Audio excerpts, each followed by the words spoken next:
കൊള്ളാം, നല്ലവനും വിശ്വസ്തനുമായി ഭൃത്യ. അല്പകാര്യങ്ങളിൽ വിശ്വസ്തനായിരുന്നതിനാൽ അനേക കാര്യങ്ങൾ ഞാൻ നിന്നെ ഭരമേൽപ്പിക്കും. നിന്റെ യജമാനന്റെ സന്തോഷത്തിലേക്ക് നീ പ്രവേശിക്കുക. ഈശോയിൽ സ്നേഹം നിറഞ്ഞവരെ, ഇന്നത്തെ നമ്മുടെ ധ്യാന വിചിന്തനത്തിന്റെ വിഷയം താലന്തുകളുടെ ഉപമയാണ്. മത്തായി ശ്ലീഹയുടെ സുവിശേഷം 25-ാം അധ്യായം 14 മുതൽ 30 വരെയുള്ള വാക്യങ്ങളിലാണ് നാം ഈ ഉപമ കണ്ടെത്തുക. പല രീതിയിലുള്ള വ്യാഖ്യാനങ്ങൾക്ക് വിധേയപ്പെട്ട ഒരു വചനഭാഗമാണ് താലന്തുകളുടെ ഉപമ. ദൈവം നമുക്ക് നൽകിയ കഴിവുകളും അഭിരുചികളും കൃപകളുമൊക്കെ ദൈവം ആഗ്രഹിക്കുന്ന രീതിയിൽ വർദ്ധിപ്പിച്ച് ദൈവത്തിന് ഇഷ്ടമുള്ള രീതിയിൽ ജീവിക്കുമ്പോൾ ദൈവം കൂടുതൽ കൃപകൾ നമ്മിലേക്ക് നൽകും. ഇല്ലെങ്കിൽ നമുക്കുള്ള കൃപകളൊക്കെ ദൈവം തിരികെ എടുക്കുമെന്നുള്ള ഒരു വ്യാഖ്യാനമുണ്ട്. മറ്റൊരു വ്യാഖ്യാനം ഇപ്രകാരമാണ്: ദൈവം നമ്മളെ ഭരമേൽപ്പിച്ചിരിക്കുന്ന ഈ ഭൗതിക സമ്പത്തും വിഭവങ്ങളും ഒക്കെ വിശ്വസ്തനായ ഒരു കാര്യസ്ഥനെ പോലെ നോക്കി നടത്തി അതിനെ വർദ്ധിപ്പിച്ച് അതിനെ സംരക്ഷിച്ച് ദൈവത്തിന് തന്നെ തിരികെ ഏൽപ്പിക്കുക, അല്ലെങ്കിൽ വരും തലമുറകൾക്ക് തിരികെ ഏൽപ്പിക്കുക. മൂന്നാമതൊരു വ്യാഖ്യാനം കൂടിയുണ്ട്: ദൈവം നമ്മളെ ഏൽപ്പിച്ചിരിക്കുന്ന ആത്മീയ കൃപകളും ജ്ഞാനവുമൊക്കെ ദൈവജനത്തിന് വേണ്ടി ഉപയോഗപ്പെടുത്തി അത് വർദ്ധിപ്പിക്കുക.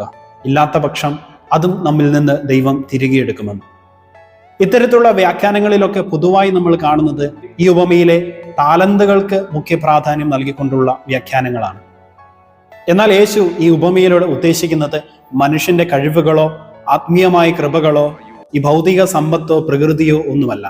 താലന്തുകളുടെ ഉപമയെന്ന് പേരിട്ടിരിക്കുന്ന ഈ ഉപമയിൽ താലന്തുകളല്ല പ്രധാനപ്പെട്ടത്.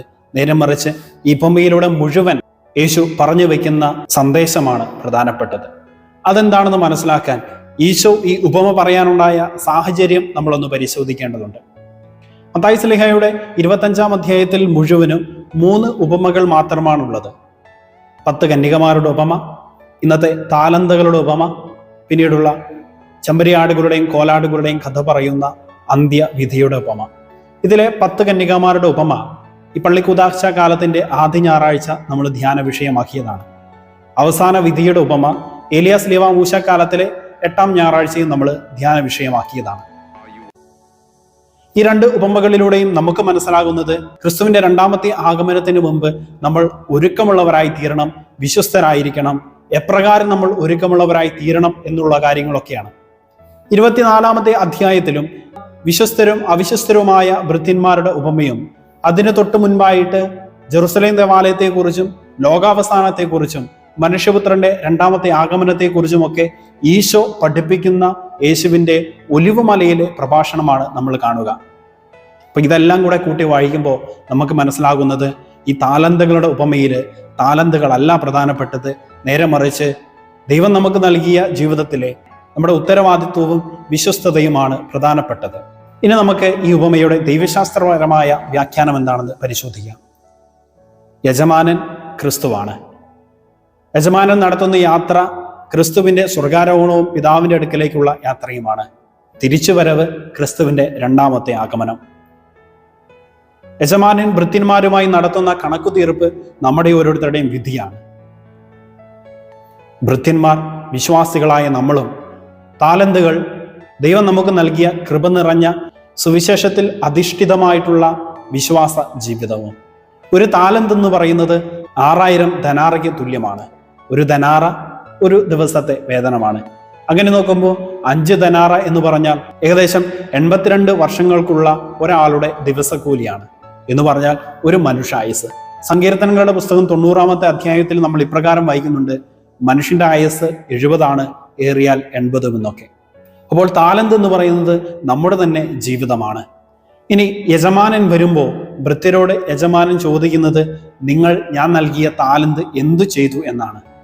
ഓരോരുത്തർക്കും അവരുടെ കഴിവിനനുസരിച്ച് ലഭിച്ച താലന്ത് അവർ വർദ്ധിപ്പിച്ചു. ആദ്യത്തെ 2 ഭൃത്യന്മാർക്കും 2 രീതിയിലാണ് യജമാനൻ താലന്ത് നൽകിയത്.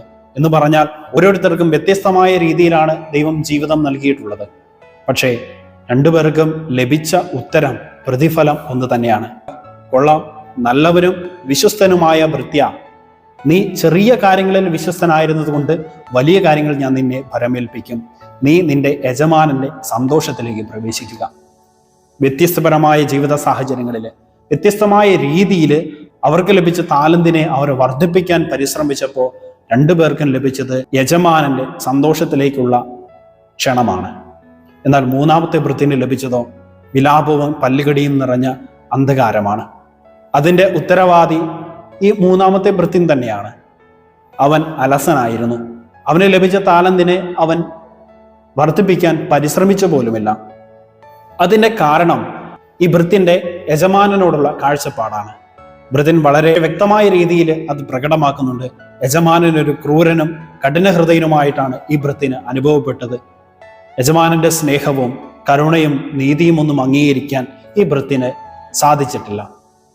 ഇനി നമുക്കിതിൻ്റെ പ്രായോഗിക തലത്തിലേക്ക് വരാം. ദൈവം നമുക്ക് ദാനമായി നൽകിയ നമ്മുടെ വിശ്വാസ ജീവിതം എത്തരത്തിലാണ് നമ്മൾ ജീവിച്ചു തീർക്കുന്നത്? ദൈവത്തെ കൂടുതൽ അറിയാനും അനുഭവിക്കാനും അവിടുത്തെ സ്നേഹവും കരുണയും ഒക്കെ സ്വീകരിക്കാനും പ്രത്യേകമായി തിരഞ്ഞെടുക്കപ്പെട്ടവരാണല്ലോ ക്രൈസ്തവരായിട്ടുള്ള നമ്മൾ ഓരോരുത്തരും.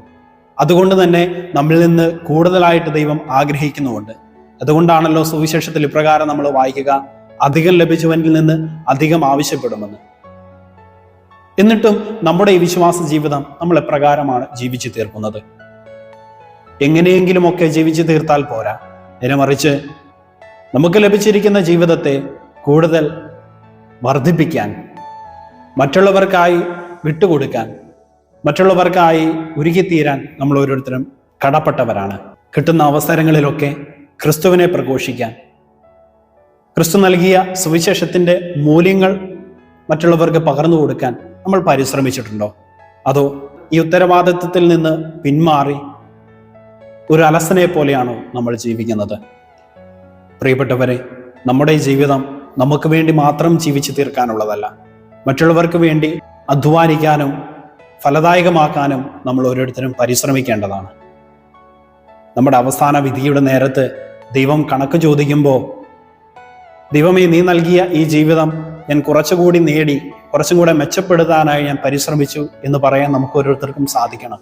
അതിനുവേണ്ടി കുറച്ചുകൂടി അധികം സ്നേഹിക്കാൻ, കുറച്ചുകൂടി മറ്റുള്ളവർക്ക് വിട്ടുവീഴ്ച ചെയ്യാൻ, കുറച്ചുകൂടി കരുണ കാണിക്കാൻ, കുറച്ചും കൂടി ക്ഷമിക്കാൻ നമ്മൾ ഓരോരുത്തരും തയ്യാറാവുക. ജീവിതത്തിൽ എത്ര നേടിയെന്നല്ല, എന്തൊക്കെ നേടിയെന്നല്ല, എങ്ങനെ ജീവിച്ചു എന്നാണ് ഈശോ നമ്മളോട് ചോദിക്കുക. ദൈവം ആഗ്രഹിക്കുന്ന രീതിയിൽ നമ്മുടെ ജീവിതത്തെ കുറച്ചും കൂടെ നന്മ നിറഞ്ഞ രീതിയിൽ വർദ്ധിപ്പിക്കാൻ നമുക്ക് ഓരോരുത്തർക്കും സാധിക്കട്ടെ. അതിനുള്ള കൃപാവരം ഈശോ നമുക്ക് ഓരോരുത്തർക്കും നൽകട്ടെ. ആമേൻ.